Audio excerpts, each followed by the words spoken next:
Okay, well, that was a great report from Christina. Lots of questions here. And we know today there is some new information that is coming out about this suspect, David DePepe. His stepdaughter is speaking out, saying that this is a very abusive person. He was abusive to his children, to the mother of his children, both physically and sexually abusive. Also, she said that this person, David DePepe, is basically a good person, but he has a monster inside of him that he can't control. Nonetheless, this really is painting the picture of a very unstable person. But that didn't stop Democrats and the media from blaming right-wing politics for this attack. Let's take a listen to President Biden from earlier today. You can't condemn the violence unless you condemn those people who continue to argue the election was not real, that it's being stolen, that all the malarkey that's being put out there. Okay, and it wasn't just President Biden. The media was also on the attack right away after this incident. Let's take a listen to this exchange from MSNBC. The intruder confronted Mr. Pelosi in their home, shouting, "Where is Nancy? Where is Nancy?" Debbie Dingell, that's what the intruders going through the hallways on January 6th were shouting, "Nancy, Nancy." This is part of the January 6th insurrection toxicity. What sort of climate of violence has been created in this country? And the answer, and you could play tapes of Donald Trump as candidate and president urging people on in a violent way. All right, let's take this discussion out to the table. Laura, let me go to you first. I'm guessing when you first heard about this horrific attack, and it was horrific, I'm guessing that you might have thought that this would be taken back to January 6th and to the former president. I think the response from Biden and from all of the mainstream media folks is basically the most predictable part of this entire situation. We all knew how long until they can draw some direct line to anything to do with Republicans, conservatives, right wing, anything. And of course, they didn't skip a beat. They went right there. And let's say this was a horrific attack, exactly as you're saying, Anita. There's no question about it. We wish Paul Pelosi well. We hope he gets better soon.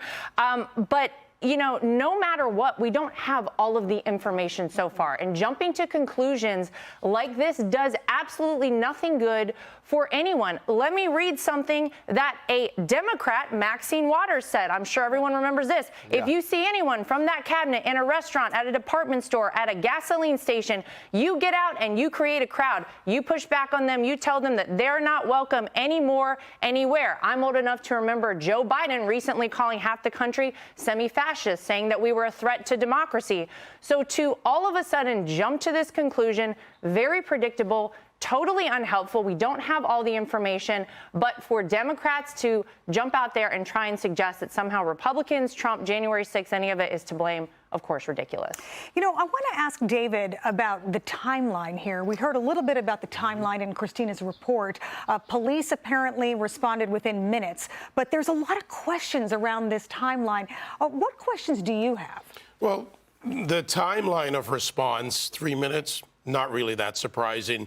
Typically in that neighborhood, and I actually just came through San Francisco, but I know that area, police are usually stationed there. They hang out in the better neighborhoods because of the homes, the crime, and the expanding crime into those areas, into the Mission District and other areas. So that doesn't bother me. But the timeline tied with the call, the statements, the comments made, the speaking in code, what type of entry was made, what type of alarm system is on the house that did alert ahead of 911. And you know, I want to go back to something Laura said, because I started listening to the AM talk stations like here in New York at 1010 Wins on the way in and others. And they're committing the sin of, one, blaming Republicans without the facts, no surprise there, but omitting the differences. This guy is clearly delusional in many ways, dangerous, probably needs a lot of help psychologically, among other things. And if you look at his, call it manifesto background of what he believes in and what he said, He's like a lot of these other people that have gone against everything at any moment, drawing from something. So they're doing a disservice. But here we are 10 days from the elections, and it's important for Democrats to bring up the specter of race, the specter of MAGA, the specter as they see it. I don't see MAGA as a specter personally. What's wrong with Make America Great Again? But this is about bringing up something as a negative when they're looking to lose. And this is what they're doing all across the country. This is a moment they're going to use as much as they can this weekend. And frankly, it is a lie to say it is one or the other. Extremists are outside the norm. And this guy has multiple ideologies. David, let's go ahead and look at these charges that this suspect faces. Let's go ahead and put that up on the screen. He faces a slew of charges from attempted homicide, assault with a deadly weapon, elder abuse, burglary, several additional felonies as well. We all remember just a couple of months ago, Representative Lee Zeldin was attacked on stage when he was campaigning for governor. Quite a different story with his attacker. He was let out of jail, and then because Congressman Zeldin is a congressman, he is going to face some federal charges. But let's take a listen to Lee Zeldin's response. He talked to Neil Cavuto just this morning. When something like that happens to me, when it happens to my family, when it happens to other people like we saw yesterday, it's a reminder that this can happen to anybody. The fellow who attacked you on stage back in the summer, he is to be released from custody in a matter of a few days into an alcohol treatment program. Within hours, he was released because of New York's cashless bail law.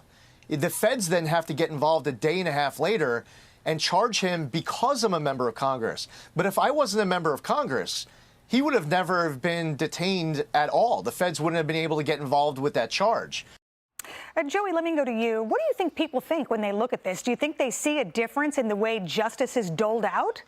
I think more so even than that. I mean, people in San Francisco have to ask themselves, would I get a response that quick where I live? I mean, that's something that's a little bit local. I think with all of this, I can't not go back to President Biden's words just a few minutes ago. The idea that let's be completely clean spoken about this. This has everything to do with the midterms in a week and a half. I mean, they've got hopefully abortion for them in their minds, and they've got January 6th and the idea that anyone that wants a secure election wants to overturn an election. That's all they have. That's all they have to run on. They don't have a policy that they can put out there. They don't have an accomplishment they can put out there. The most they can do is an infrastructure bill that they needed Republican support on, and it was originally a Republican idea. And so they don't have anything else to offer. We're going to talk later about how much hot water they're in all across the country. So what's Biden do? He uses this as an opportunity, which is absolutely shameful, to spin it back to January 6th. And that's as much as he has to say about it. At the end of the day, the party that had Paul Ryan pushing grandma off a cliff, the party that called Republicans hateful and bigots for wanting to protect children from sexualized drag shows, the party that showed up at a Supreme Court justice's house with a fake baby covered in blood to talk about how great abortion was, can say nothing about inciting violence through political rhetoric. We live in a country that just doesn't protect free speech. We absolutely celebrate it. Sometimes that means burning someone in effigy. Sometimes it means being grotesque in a protest. None of those things are great, but they're celebrated and protected. And to try to link this crazy man's actions back to a political movement, it's shameful. Yeah. Hey, Sean Hannity here. Hey, click here to subscribe to Fox News YouTube page and catch our hottest interviews and most compelling analysis. You will not get it anywhere else.